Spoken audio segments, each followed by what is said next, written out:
Kementerian Pendidikan Malaysia KPM akan mengedarkan garis panduan pengurusan pembukaan semula sekolah mulai esok bagi membolehkan pentadbir dan guru membuat persediaan sewajarnya.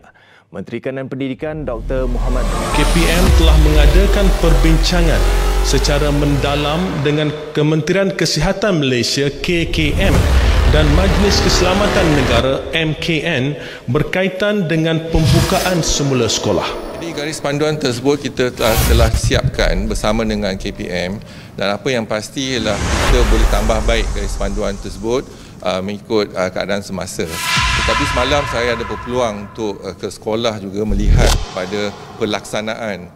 Jadi ibu bapa rata-rata bimbang tentang keselamatan anak-anak mereka.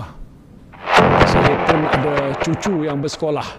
Seperti saudari saya pun bimbang juga.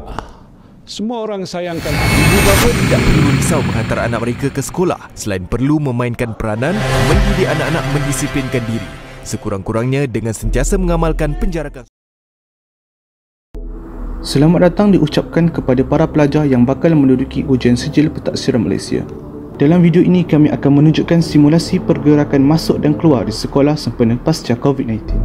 Pelajar yang datang ke sekolah menggunakan pengangkutan seperti bas, kereta dan motor diminta untuk beratur di luar pagar sekolah dengan mematuhi penjarakan sosial iaitu sekurang-kurangnya 1 meter. Guru yang bertugas harus memastikan pelajar-pelajar memasuki kawasan sekolah teratur mengikut SOP seperti jarak sosial, mengelakkan bersalaman serta mengarahkan pelajar ke foyer untuk mengambil suhu. Seterusnya, pelajar akan bergerak ke stesen kedua di mana suhu badan setiap pelajar akan diambil dan proses nyahkuman dilakukan dengan menggunakan hand sanitizer atau pembasmi kuman. Terdapat 2 kaedah yang digunakan. Pertama, pelajar akan menggunakan kad QR code yang telah dibekalkan kepada setiap pelajar untuk guru bertugas mengimbas suhu dan dimasukkan ke dalam sistem data pelajar. Kedua, ini adalah alternatif jika pelajar tidak bawa kad QR code. Perlu ditulis suhu dalam slip manual oleh guru bertugas dan diserahkan kepada guru tingkatan masing-masing. Pelajar juga akan dibekalkan hand sanitizer sebelum memasuki kawasan sekolah. Jika didapati pelajar melebihi suhu 37.5 darjah Celsius, pelajar tersebut harus direhatkan seketika sebelum diambil suhu buat kali kedua. Dan jika suhunya masih melebihi 37.5, pihak sekolah akan menghubungi ibu bapa penjaga pelajar tersebut untuk dibawa pulang. Pelajar yang mempunyai gejala batuk, demam dan suhu melebihi 37.5 darjah Celsius perlu dibawa ke bilik isolasi dengan iringan guru yang bertugas untuk dibuat pengasingan dan dibawa ke klinik kerajaan yang berdekatan sekiranya ibu bapa murid berkenaan tidak dapat dihubungi.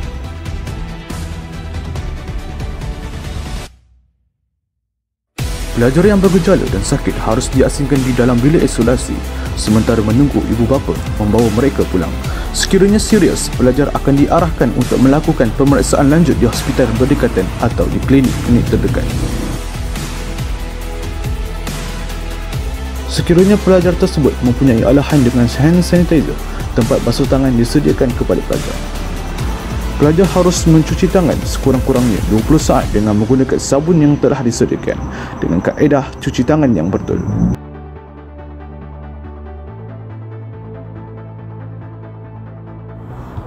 Selepas itu, pelajar akan digerakkan ke kelas masing-masing. Guru yang bertugas akan menggerakkan pelajar ke kelas-kelas mengikut laluan yang telah ditetapkan dan memastikan penjarakan sosial selamat dipatuhi.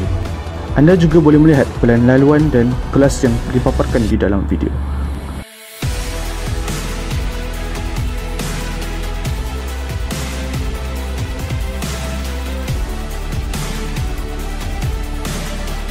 Seperti yang terdapat di dalam video ini, setiap pelajar akan menggunakan hand sanitizer buat kali kedua sebelum memasuki kelas. Setiap kelas akan dihadkan bilangan pelajar dari 10 hingga 15 orang sahaja, di mana jarak di antara meja-meja ialah 1.5 meter bagi mengurangkan risiko jangkitan COVID-19. Guru waktu pertama akan membaca manual SOP norma baharu terlebih dahulu sebelum memulakan sesi pembelajaran. Antaranya, pelajar tidak dibenarkan tukar tempat duduk, berjalan-jalan serta bersalaman dengan rakan-rakan. Pelajar juga sentiasa diingatkan untuk keluar dan masuk kelas mengikut laluan yang telah ditetapkan serta mendapatkan izin daripada guru kelas untuk keluar. Akhir sekali, pelajar dikehendaki mengelak meja dan kerusi sebelum dan selepas sesi pembelajaran.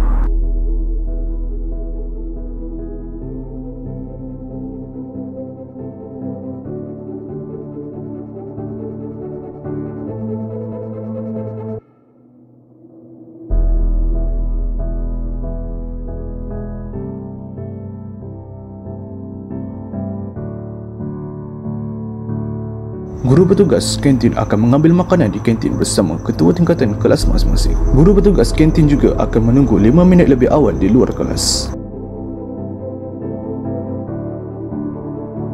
Seterusnya, guru bertugas mengedarkan makanan kepada setiap pelajar di tempat masing-masing.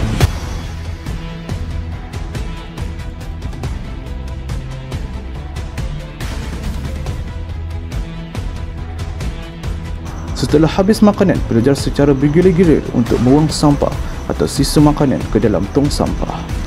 Tong sampah tersebut tidak boleh disentuh oleh pelajar kecuali guru yang bertugas. Setiap kelas akan disediakan satu tong sampah.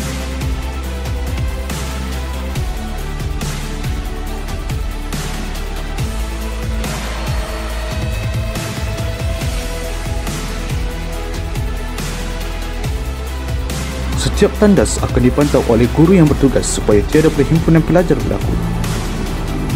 Oleh itu, di dalam tandas hanya dibenarkan 3 orang sahaja dalam satu masa.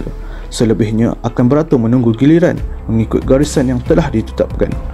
Pelajar juga akan masuk dan keluar tandas menggunakan laluan yang berbeza bagi mengelakkan pertembungan antara pelajar.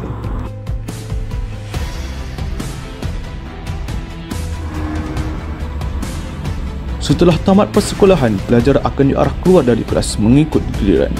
Dimulai dengan aras 2, kemudian aras 1 dan terakhir aras paling bawah.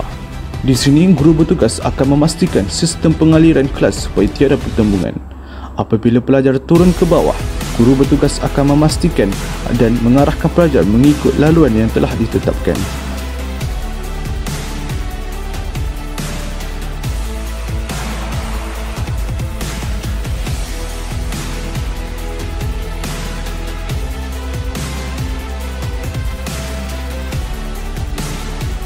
Akhir sekali, pelajar perlu duduk mengikut penjarakan sosial sementara menunggu ibu bapa, penjaga atau pengangkutan mereka tiba. Dengan keadaan selamat, mereka akan dibawa pulang. Sekian, terima kasih.